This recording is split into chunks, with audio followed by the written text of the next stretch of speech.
Assalamualaikum warahmatullahi wabarakatuh. Sampurasun. Dari Camp Viking Jakarta, dari jantung ibu kota, kita ketemu lagi di program Ruang Riung. Kali ini kami sudah memberi nama acara ini, namanya adalah Ruang Riung, hasil pilihan dari seorang subscriber di akun Viking Jakarta ini. Terima kasih untuk pemenang, selamat kami ucapkan dan hadiah bisa segera ditunggu di alamat Anda. Ruang Riung episode kali ini kita akan bicara dengan seseorang yang spesial, sangat terkenal di Indonesia, komentator olahraga yang sangat cerdas dalam mengupas masalah. Dan banyak yang belum tahu bahwa beliau adalah putra dari seorang mantan pelatih tim junior Persib. Jadi, papa daripada komentator yang akan berbicara dengan saya nanti adalah mantan pelatih dari Ajat Sudrajat, Robby Darwis, Adeng Hudaya. Siapa dia? Nanti kita akan berbicara dengannya mengenai wajah sepak bola nasional. Kita pernah dihajar dengan isu mafia bola. Dan sekarang kita punya masalah dengan liga yang tidak jalan. Kita punya masalah dengan kondisi timnas yang tidak bisa berlatih dengan maksimal. Kita punya masalah dengan ketidakpastian berjalannya Piala Dunia. Dan kita juga punya masalah dengan isu suap terkait dengan posisi manajer timnas U20. Kita akan bahas nanti di sini di Ruang Riung. Tentu saja akan ada cerita, akan ada canda, dan akan ada berita. Check it out.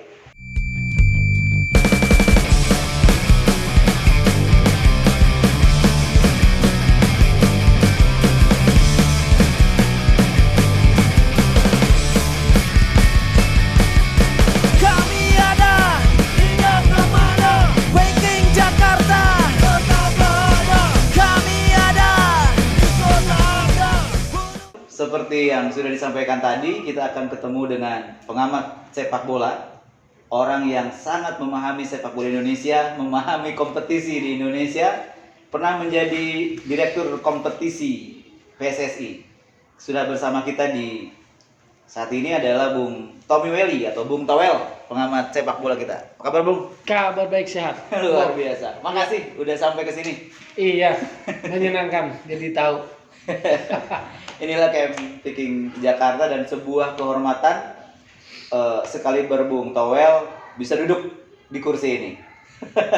Kesempatan ini kita mau coba berbicara tentang wajah sepak bola kita, Bung. Oke. Wajah sepak bola Indonesia yang tentu sering sekali diperbincangkan oleh pecintanya, tapi sayangnya yang menjadi topik pembicaraan biasanya suka rada-rada miring gitu, Bung. Mungkin saya mau mengajukan satu pertanyaan yang umum dulu. Oke. Pendapat Bung Towel, seperti apa wajah sepak bola Indonesia saat ini?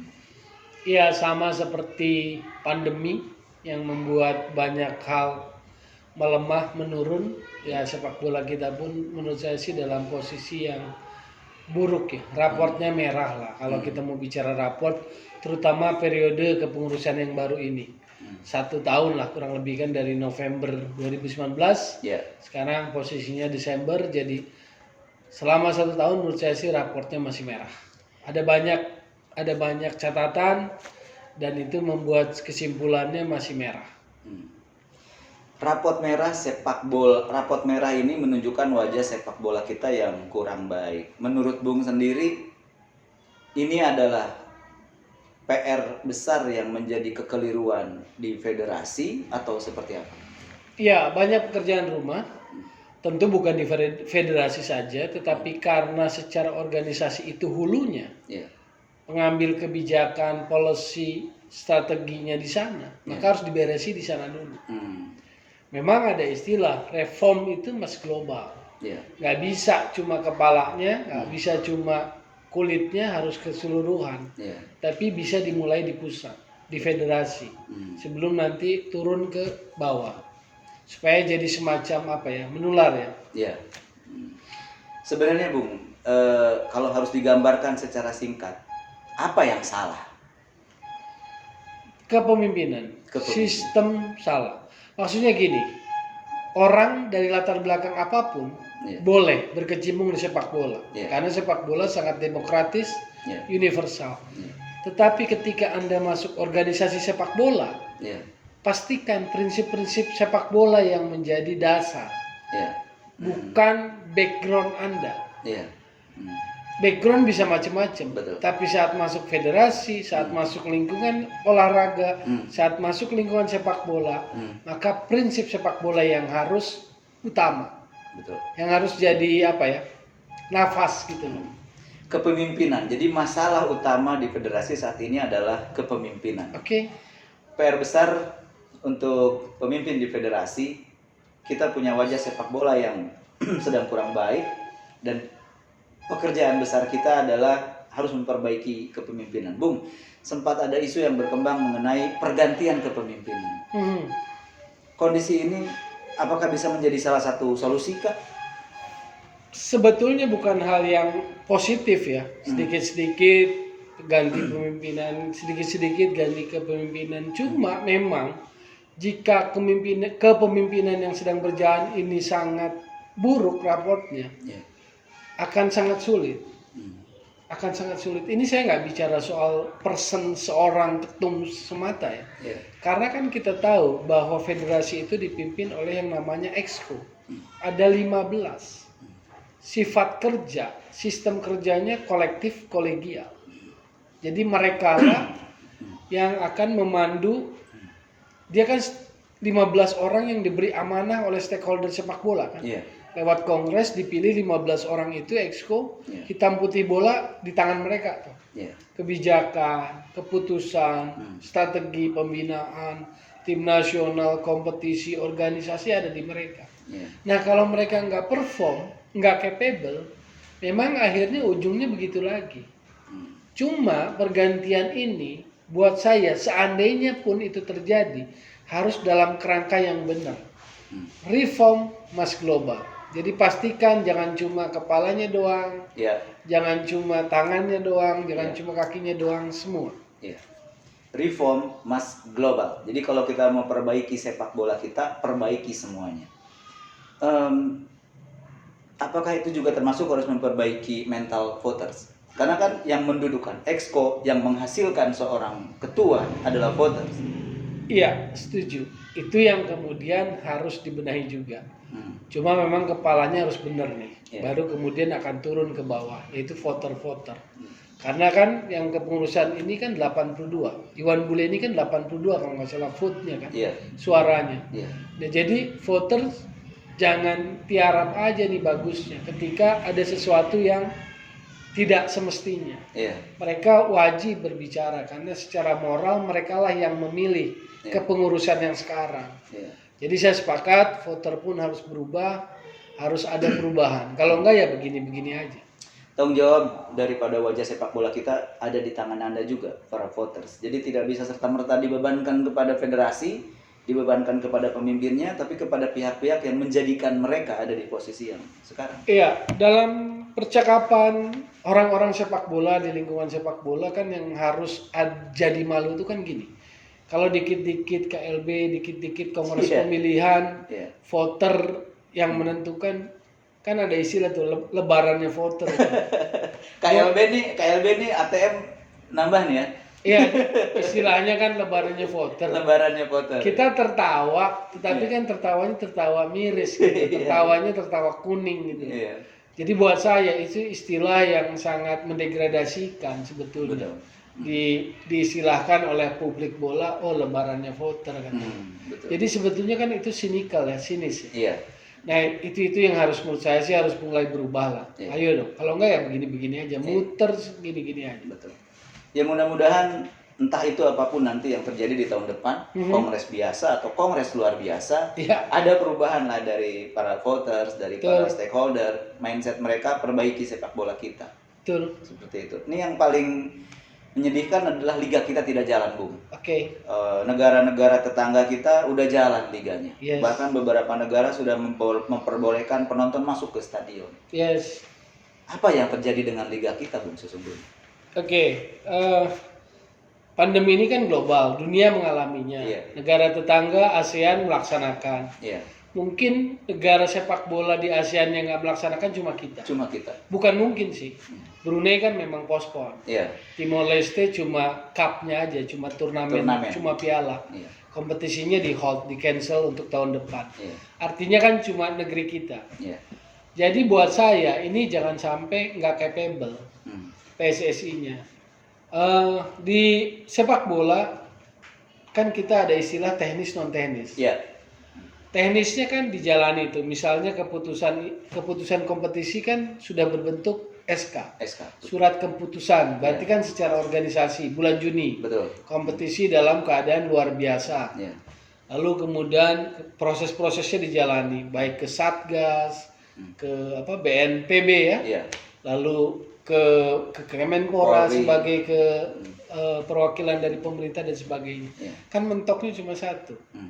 Surat izin keramaian, Ya, polisi. Polri. Iya. Padahal ketua federasinya dari Polri. Ya, dulu voter katanya pilih salah satu alasan utamanya kan supaya Mulai izin. alasan izin itu tidak terulang atau Iya. ada solusinya. Iya. Loh, kenyataannya langsung jadi sandungan pertama. Jadi ini ironis. Betul. Ini paradok buat sepak bola kita. Jadi saya menganggapnya ini non teknis. Non teknis.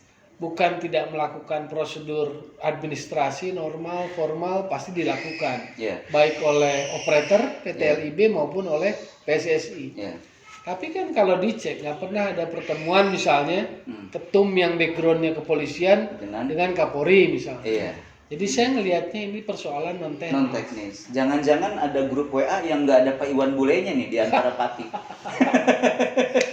Ya akhirnya kan berseliweran seperti itu kan. Iya. Prasangka itu muncul, ruang abu-abu itu membuat publik mendebak-mendebak, menerka-nerka gitu kan. Karena semuanya situasinya paradok. Iya. Akhirnya kalimat yang paling masuk akal kan ini non teknis. Non teknis. Soal pendekatan, soal komunikasi, soal lobby. Betul. Akhirnya kan munculnya di situ. Nah, pertanyaannya sampai kapan ini? Karena yang menjadi korban dalam tanda kutip adalah klub, pelaku-pelaku sepak bola langsung, insan pelatih, sepak bola kita ya. yes, pemain dan sebagainya. Betul. Nah ini yang nggak boleh ngambang, ketidakpastian ini nggak boleh. Betul. Karena secara gambaran besar juga merugikan industri olahraga, merugikan industri sepak bola. Betul.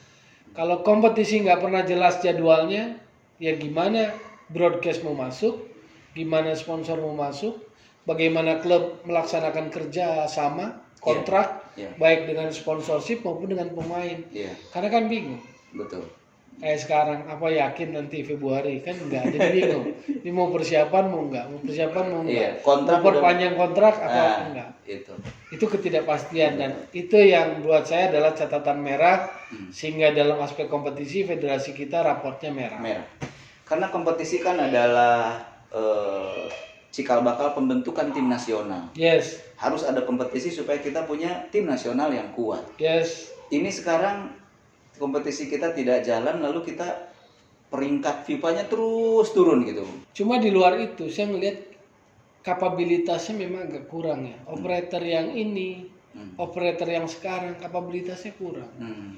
Karena bagaimanapun kompetisi harus jalan betul. Itu normatifnya, itu teori bolanya. Kompetisi yang bagus akan menghasilkan timnas yang bagus, kan begitu. Ya kayak sekarang hampir setahun nggak ada kompetisi, level kompetitif pemain pasti turun. Maka fenomena yang belakangan terjadi eksodus aja. Yang bagus-bagus yang punya potensi ada dapat tawaran keluar, ya mendingan keluar ambil, karena jangan sampai mereka kehilangan level kompetitif mereka. Karena setahun nggak kompetisi.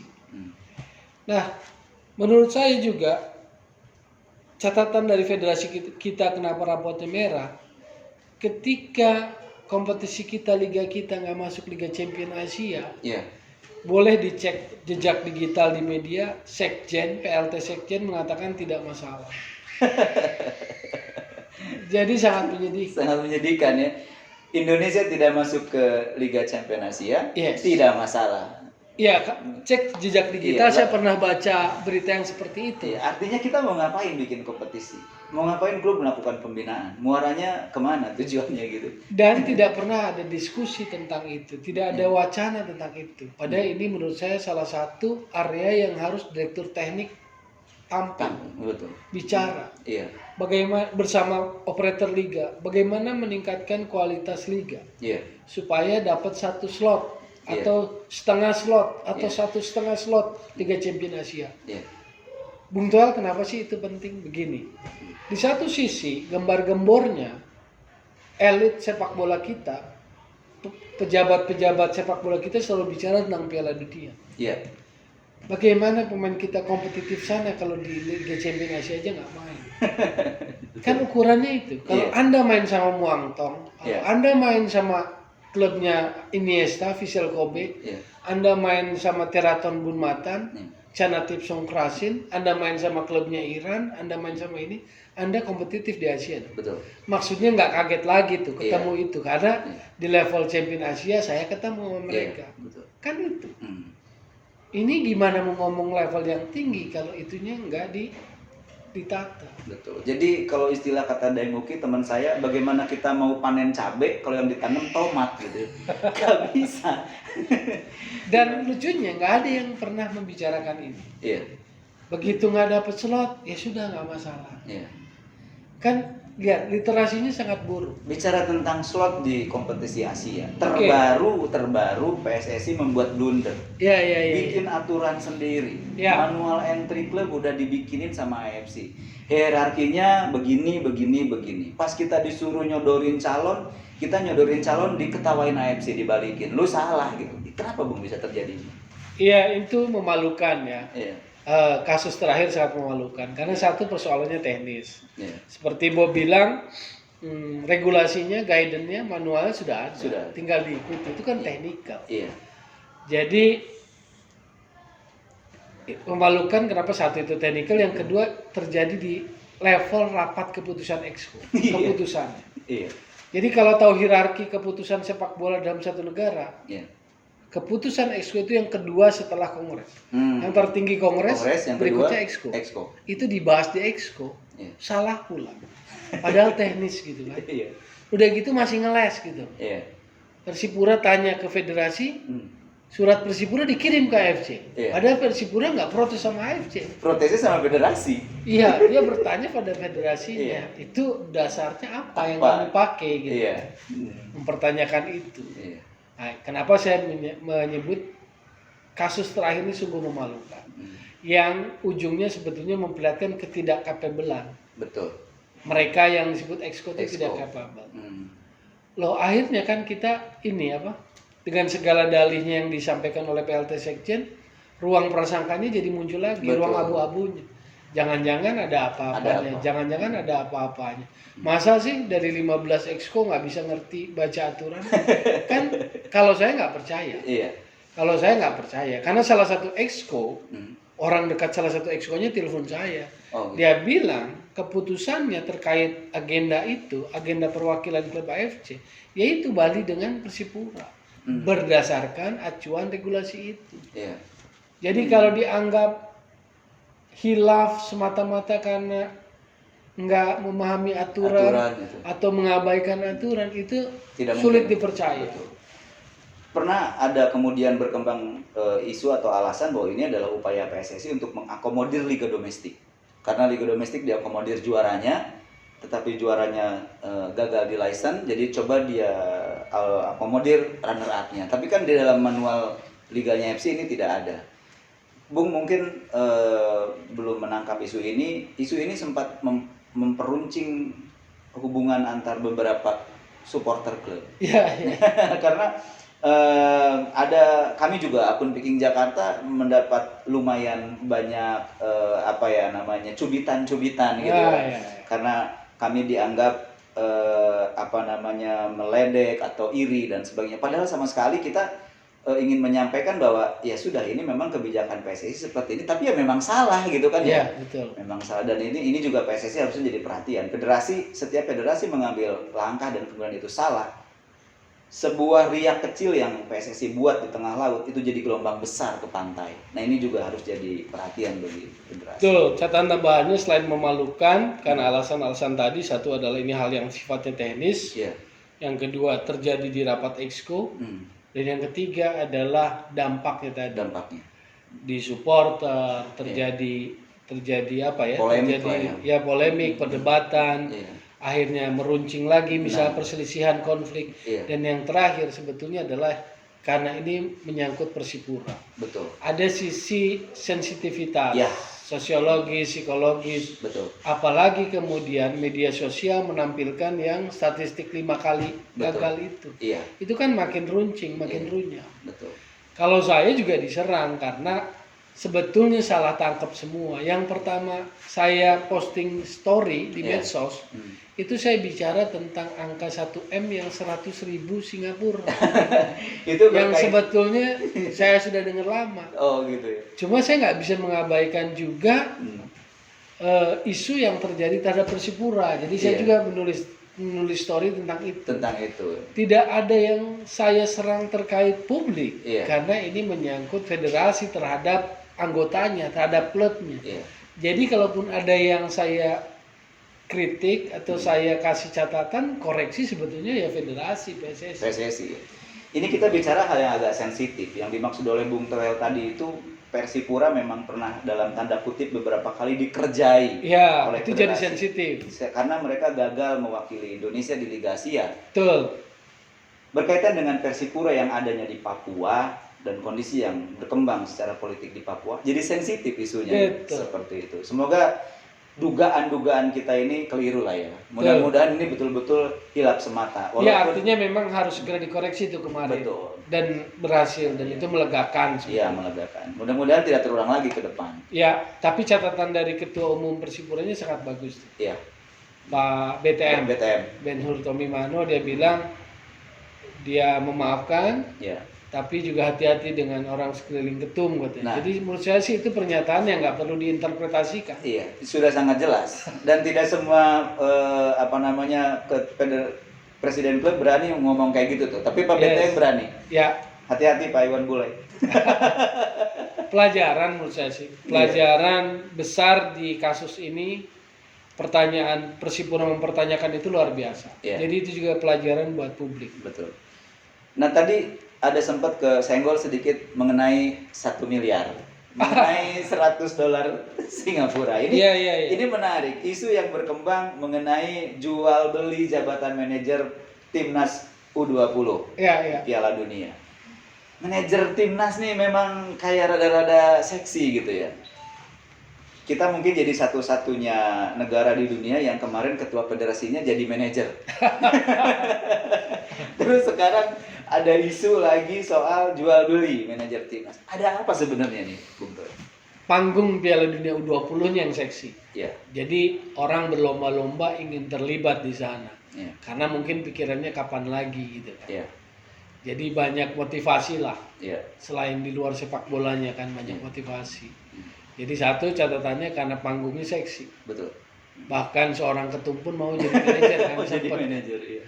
Nah yang kedua soal isu jual beli jabatan, uang pelicin, uang persahabatan, suap ataupun namanya, Iya. itu secara pribadi saya dengar sejak Agustus. Nah ini menurut saya adalah kasus yang nggak boleh dianggap sepele. Iya. Ini tabu, ini mencoreng, ini mencederai sepak bola kita. Iya. Karena terjadi di lingkungan federasi yang harusnya jaga marwah. Betul. Ini kan sesuatu yang membuat marwah moral dari federasi drop. Betul. Terlepas benar atau belum ya. Iya. Tapi katakanlah dugaan kasus ini memang sangat kuat. Hmm. Seperti itu. Jadi perlu ditelusuri, Iya. jangan didiamkan, Iya. untuk terus dicari kebenarannya. Betul. Karena ini sangat memalukan, sangat mencederai. Iya. Diiming-imingi menjadi manajer tapi harus store dulu dan sebagainya dan Iya. sebagainya. Permainan uang, praktik kotor. Sekarang menarik tentang Piala Dunianya sendiri. Liga kita nggak jalan.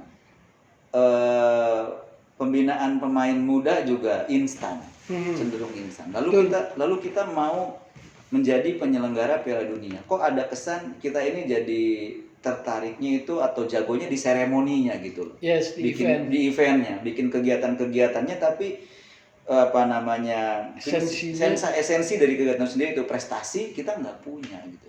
Menurut Bung. Ya ini kan salah satu jalan pintas lah ya. Iya. Buat sorotan terhadap negara sih oke. Iya. Buat positioning kita dalam peta sepak bola dunia walaupun di level junior oke. Iya. Tapi seringkali kita kemudian menjadi shortcut, jalan pintas, pintas. lupa proses sepak bola. Iya. Karena saking ingin memanfaatkan event itu sedemikian rupa. Iya. Seolah-olah kalau berhasil di situ selesai semua. Iya. Padahal kan belum tentu semua lewat sebuah pathway yang benar gitu, Iya. esensi yang benar dari sisi sepak bola. Iya. Kan kita kalau bina sepak bola harusnya kan berpikir tentang continuity Iya. atau apa namanya berkesinambungan itu. Berkesinambungan. Betul. Jadi harus yang berkesinambungan, panjang gitu loh. Iya. Tapi kadang kita lupa, kita fokus di situnya. Iya. Uang besar-besaran, shortcut, Hmm. pelatnas kemanapun dihajar, yang walaupun kita lihat apakah betul itu yang diinginkan oleh head coach dan sebagainya. Iya. Dan kemudian bahkan permainan-permainan kotor, praktik kotor dimainkan karena atmosfer itu, karena keseksian panggung itu. Iya. Orang-orang di sekeliling ketum, lewat kronologis cerita yang dilontarkan, itu kan sudah jelas. Jadi buat saya balik lagi kepada isu itu harus dijelaskan Klarifikasi dulu dulu. persoalannya. Ya. Nggak perlu dibawa ke ranah hukum positif, tetapi ranah hukum organisasi, yaitu komite etik. Komite etik. Betul. Karena dalam kode etik FIFA ini masuk kategori yang unetik, immoral, ilegal dan sebagainya. Uang yang seperti itu atau praktik suap menyuap seperti itu, ini sesuatu yang ilegal, immoral dan unetik gitu. Menyedihkan pada saat kita ingin membangun sportivitas malah terjadi hal-hal seperti ini gitu ya di sepak bola kita. Anda masuk organisasi olahraga, organisasi sepak bola harusnya nafasnya adalah prinsip olahraga itu dulu. Iya. Harusnya sportivitas fair play. Iya. Iya. Tapi ketika lihat opportunity akhirnya jadi jualan kan. Iya. Jabatan timnas dijual karena seksi. Iya. Anda akan dapat sorotan dan sebagainya.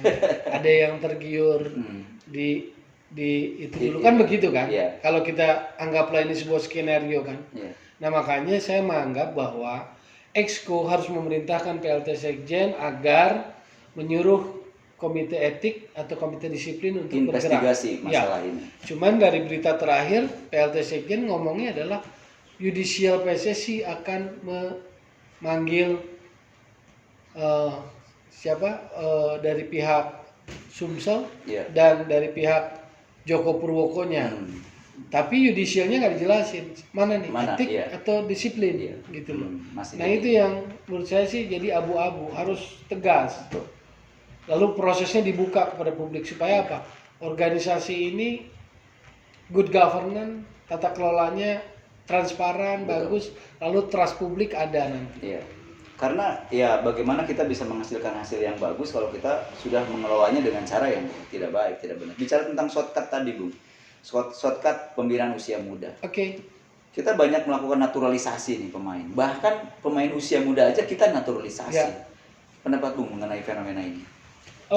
Dibedakan dua hal. Naturalisasi itu ketika ada Brasil 5 mau Iya, Brasil 5 itu. mau dinaturalisasi itu Iya, naturalisasi. betul. Saya menentang karena ini pembinaan usia muda, timnas junior. Betul.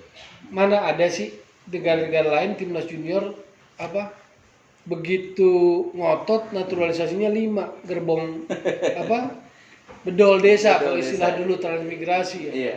Tapi kalau yang half Indonesia punya darah Indonesia berarti dia kan punya hak. Iya, punya hak. Punya hak untuk membela Indonesia. Iya. Berarti kan secara hukum dia punya hak, secara sepak bolanya ya urusan pelatih kan. Iya, betul. Kalau secara teknis memenuhi kualifikasi ya silakan. Iya. Tapi secara hukumnya karena dia half Indonesia itu boleh. Boleh. Betul. Tapi naturalisasi menurut saya janganlah di junior ini. Sebenarnya apa ya kira-kira yang direncanakan oleh federasi berkaitan dengan kemarin sempat gembar-gembor 5 orang pemain muda Brasil ini mau dititipkan di klub-klub untuk kemudian siap masuk ke timnas. Dugaan saya ingin sukses sesukses-suksesnya dalam ukuran tahapan. Jadi lolos dari grup, Iya. kalau bisa 8 besar adalah bagus, Iya. kemudian entah mau gimana nanti gitu. Iya. Jadi soal hasil aja. Instan, mau yang instan itu ya. Iya. Jadi nanti kebanggaan kita Indonesia diperkuat oleh 5 pemain asal Brasil itu timnasnya. Jadi lucu gitu. Sebenarnya siapa yang main? Iya, Nah, kemudian berkaitan dengan pembinaan usia muda dan pembinaan sepak bola Indonesia. Kemarin kita sempat mengenal Villanesia, betul. filosofi sepak bola Indonesia. Lalu sekarang ini kok kayaknya terbang bersama angin isu itu. Setelah STY datang, kita seperti bimbang nih, mau kemana wajah sepak bola kita berkiblat gitu. Menurut Bung? Jadi kan sepak bola berkembang ya dinamis. Iya. Kalau lihat zaman Pele orang kaget ya karena satu tayangan TV juga jarang kan orang nonton Pele. Jadi begitu 4 tahun sekali nonton Pele orang kaget. Iya. Orang Eropa kaget. Iya, Tapi sekarang sepak bola kan sudah begitu global. betul. Iya kan? Iya. Hampir tiap minggu bahkan di weekday kita nonton Iya. sepak bola. Semua pemain terbaik kumpul di Eropa. Iya. Jadi udah nggak ada yang baru dalam sepak bola secara ini. Bukan nggak ada yang baru penemuan-penemuan baru secara taktikal pasti ada. Iya. Penyempurnaan dan sebagainya. Cuman yang klasik-klasik misalnya Catenaccio, Iya. Kick and Rush itu kan udah nggak ada. Udah nggak ada. Jerman Diesel itu kan udah nggak ada. Iya, betul. Nah, apa sih kaitannya sama Indonesia? Artinya ngebangun sepak bola itu bahkan kalau orang technical FIFA kalau ditanya itu nggak pernah nyaranin Indonesia tiru aja Spanyol, Indonesia tiru aja Brazil, nggak pernah suruh copy paste. Tapi mereka selalu pakai istilah tailor made. Iya. Kamu harus menemukan sendiri kekuatan, kelebihan, kultur sepak bolamu dan jadikan itu menjadi sebuah sepak bolamu. Karakter sendiri ya. Ya, lalu siapa yang harus bertugas itu secara spesifik di federasi? Namanya direktur teknik. Direktur teknik. Jadi ada cerita direktur teknik Swiss kan kecil ya. Iya. Waktu diberi tugas itu dia minta waktu 6 sampai 9 bulan untuk mempelajari sepak bola Swiss. Yang satu daratan aja dia minta waktu itu 9 bulan. untuk memetakan Iya. profil sepak bola Swiss kayak seperti apa. Iya. Nah kita ini kan kepulauan, archipelago, Iya. bayangin tuh. Tapi nggak pernah ada yang kayak begitu untuk menemukan satu Karakter sepak bola karakter. Indonesia. Saya mengapresiasi apa yang sudah ditemukan kemarin dengan namanya Villanesia. Iya. Cuman apakah itu masih diterapkan saat Sekarang, ini? Ya, iya. itu kan jadi pertanyaan. Betul. Karena kalau itu diterapkan, itu jadi nafas dari technical sepak bola, maka dalam memilih pelatih itu pasti yang nyambung. Yang nyambung betul. Iya kan? Iya. Barcelona pilih pelatih itu yang nyambung dengan filosofi Barcelona. Iya. Maka setelah Rijkaard akhirnya diambillah Pep, Iya. bukan Jose Mourinho. Iya. Jose Mourinho diwawancara. Iya. Tapi kemudian laporan Tiki Begiristain dan Ferran Soriano enggak. Iya. Ini enggak Barcelona. Gitu. Ernesto Valverde itu Barcelona. Dan sebagainya. Jadi dicari yang filosofinya sama. Iya. Nah, kalau Villanesia itu dianggap oleh federasi kita, maka pemilihan pelatih pasti ada sangkut pautnya sama ini. Tapi saya lihat kalau dengan Sinteyong, Iya. berarti enggak. Nggak ada kontinuitas dari Yes. Villanesia itu tadi. Jadi dua pertanyaannya, apakah Villanesia-nya nggak diterusin, Yes. atau kita mau membentuk karakter baru, Itu PSSI yang harus jawab. atau bahkan kita jadi negara yang tidak punya karakter sepak bola. Meksiko contohnya. Iya. Meksiko itu kan dalam panggung Piala Dunia selalu masuk terus. Iya. Dia kan nggak berusaha jadi Eropa, walaupun dia dorong pemain-pemain bagusnya untuk main di Eropa. Iya. Tapi Meksiko punya cara Meksiko kan, Iya. kalau main di Piala Dunia, walaupun baru 16 besar, perempat final. Iya. Tapi Meksiko menemukan Meksiko way-nya. Jadi Indonesia harus menemukan Indonesia Indonesia way-nya way. dengan Papuanya, dengan Acehnya, dengan Jawa Baratnya yang gelandangnya mungkin tukang begini, Iya. dengan Maluku Utara yang sayap-sayapnya kencang. Iya. Jadi saya nggak tahu dan itu harus menjadi pekerjaan rumah untuk merumuskan. Iya. Kolaborasi yang membentuk sebuah karakter Indonesia. Ya kultur semualah, sosiologis, kultur semuanya. Liga nggak jalan, kepemimpinan federasi menjadi salah satu persoalan. Kemudian Piala Dunia sebentar lagi digelar, sementara kita punya banyak masalah. Ada isu jual beli jabatan. Banyak sekali pekerjaan federasi, dan semoga di penghujung tahun federasi segera bangun dari tidurnya, dari buayan mimpi-mimpi, dan membentuk solusi-solusi di 2021 bisa selesai semua permasalahan ini. Bung, terakhir Ya. karena ini kita bicara di Viking Jakarta, di Camp Oke. Viking Jakarta, Bobotoh pasti banyak yang nggak tahu. Bung Towel ini adalah putra dari mantan pelatih tim junior Persib. Jadi ia lahir di Bandung, gede di Bandung, anak mantan pelatih junior Persib, Ajat Sudrajat, kemudian Jajang Nurjaman. Siapa lagi yang pernah dilatih oleh Papa itu? Robi Darwis, Robi Darwis. Adeng Udaya, Joshua Batiar. Jadi tahun 78 lah, 78, 80 lah. Iya. Zaman itu ya, Wawan Karnawan, generasi itu. Iya. Jadi saya masih kecil. Iya. Saya kadang dibawa-bawa oleh ayah saya gitu loh. Yoce Roni, Nah, main di Sukabumi, main di apa, anak kecil yang diajak oleh orang tuanya lihat sepak bola. Jadi atmosfer bola memang sudah ada sejak di rumah. Lewat ayah saya yang seorang guru olahraga yang juga seorang pemain bola dulu amatir di Persib Bandung. Klub saya IPI dulu, IP. Ikatan Pelajar Indonesia di Bandung. Saya main yaitu di Lapang Sidole. Kalau zaman dulu di atasnya ada tukang sate. Ayahnya Sujana. Sujana ya. Jadi saya masih ingat kenangan itu, tribun yang buatan Belanda yang temboknya gede. Iya. Cuma kemudian itu membentuk saya mengenal sepak bola lebih jauh. Karena kemudian saya terjun ke dunia jurnalis sebagai wartawan, baik di cetak, televisi, dan banyak di olahraga, terutama di sepak bola.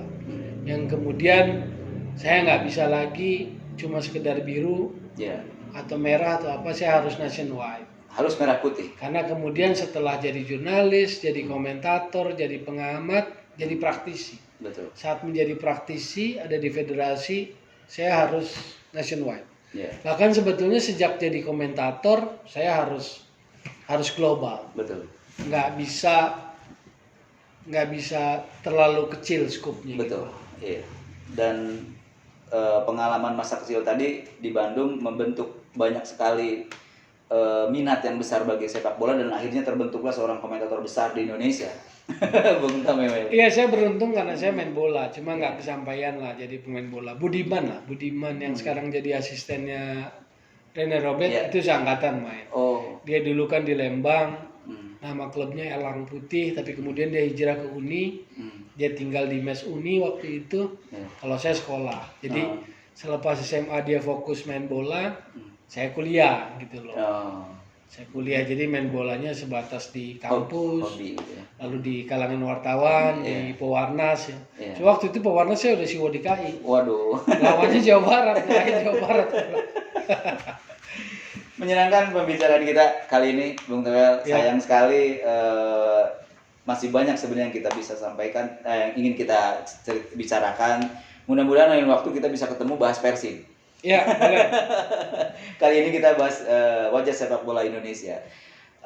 Bobotoh semua dan publik sepak bola Indonesia, demikian perbincangan kali ini dengan Bung Tommy Welly. Semoga bisa memberi manfaat untuk kita. Salam.